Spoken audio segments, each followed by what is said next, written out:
আমি তোমার প্রতিপালক, অতএব তোমার পাদুকা খুলিয়া ফেলো, কারণ তুমি পবিত্র তুয়া উপত্যকায় রইয়াছ। وأنا اخترتك فاستمع لما يوحى এবং আমি তোমাকে মনোনীত করিয়াছি, অতএব যাহা ওহি প্রেরণ করা হইতেছে তুমি তাহা মনোযোগের সঙ্গে শ্রবণ করো। إنني أنا الله لا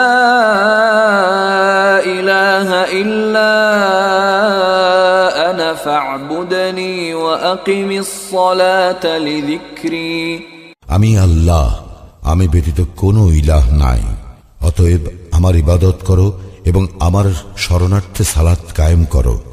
إن الساعة آتية أكاد أخفيها لتجزى كل نفس بما تسعى কিয়ামত অবশ্যম্ভাবী, আমি ইহা গোপন